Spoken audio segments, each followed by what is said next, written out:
ஐயா உண்டு. அயிலும் கல்வி சாலை ஆராய்ச்சி நிறுவனத்தில் இணைந்திருக்கின்ற அனைத்து உள்ளங்களையும் அன்போடு வரவேற்று நாம் இன்றைய பாடப்பகுதி தினம் ஒரு வாழ்வியல் என்ற பகுதியில் கோபத்தை எப்படி கட்டுப்படுத்துவது என்ற பார்க்க இருக்கின்றோம். அதாவது கோபம், ஒரு மனிதனுக்கு கோபம் எதனால் வருகின்றது என்றால், தான் நினைத்த காரியம் நிறைவேறவில்லை என்றாலும், தன்னுடைய மனம் ஒரு ஏமாற்றத்தை சந்திக்கின்ற போதும், பிறரை பார்த்து அவர்களோடு ஒப்பிட்டு நம்முடைய வாழ்க்கையும் அதுபோல் ஆகவில்லையே என்ற ஒரு ஏக்கத்தினாலும் அங்கே மனதில் இருக்கக்கூடிய எண்ணங்கள் கோபமாக வெளிப்படுகின்றது.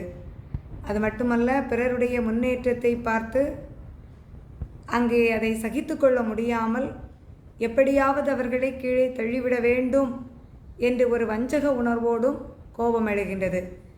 இந்த கோபம் ஒருவருடைய மனதில் எழுகின்றது என்றால், அந்த கோபமானது தன்னையே அழித்துவிடும். இதுதான் ஐயா சொல்வார்கள், கோபமது உங்களுக்கு கொல்லும் வேலாய் இருக்குதப்பா, கோபத்தை காட்டாதே கோளோடு இணங்காதே என்று சொல்லுகின்றார்.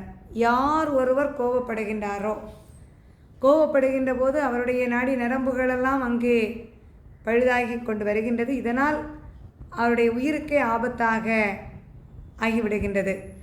ஆகவே கோபத்தை கட்டுப்படுத்த வேண்டும் என்று நமக்கு சொல்லி வருகின்றார்கள். கோபப்படுகின்ற போது நாம் அந்த கோபத்தின் விளைவாக பல தீமைகளை சந்திப்பதற்கு நேரிடுகின்றது.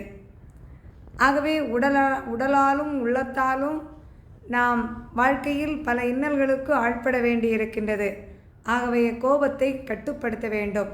கோபம் வருகின்ற போது நாம் அந்த கோபத்தை கட்டுப்படுத்துவதற்கு இறைவனுடைய மந்திரத்தை சொல்லலாம். எண்களை 1 2 3 என்று சொல்லலாம். அமைதியாக ஒரு கப் நீரை எடுத்து அருந்தலாம். இல்லையென்றால் கோபம் உருவாகுகின்ற அந்த சூழ்நிலையிலிருந்து விலகி இருக்கலாம். இப்படி பல நிலைகளில் கோபத்தை வெல்வதற்கான வழிவகைகள் காட்டப்பட்டிருக்கின்றது. எல்லாவற்றிற்கும் மேலாக பொறுமையை கடைபிடிக்க வேண்டும். இந்த கோபம் எழுகின்ற போது இந்த கோபத்திலிருந்து விடுபட வேண்டுமென்றால் பொறுமையை கடைபிடிக்க வேண்டும். ஏன் சொல்வார்கள், பொறுமை பெரிது பெரிய திருமகனே என்று. பொறுமையாக இருந்தால் நாம் எதையும் சாதித்து விடலாம்.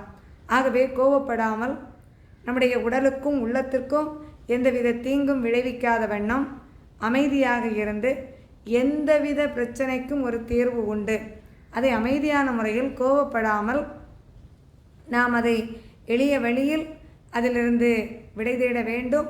அந்த பிரச்சனைக்கு ஒரு முடிவை தேட வேண்டுமே அல்லாது மனதில் கோபமான வஞ்சகமான சிந்தனைகளை வளர்த்து கொள்ளக்கூடாது. அப்படி வளர்த்து கொண்டால் அந்த சிந்தனையாலே நம்முடைய அழிவுக்கு அந்த வழிவகுத்துவிடும். வாழ்க்கை அழிகின்ற நிலை வந்துவிடும்.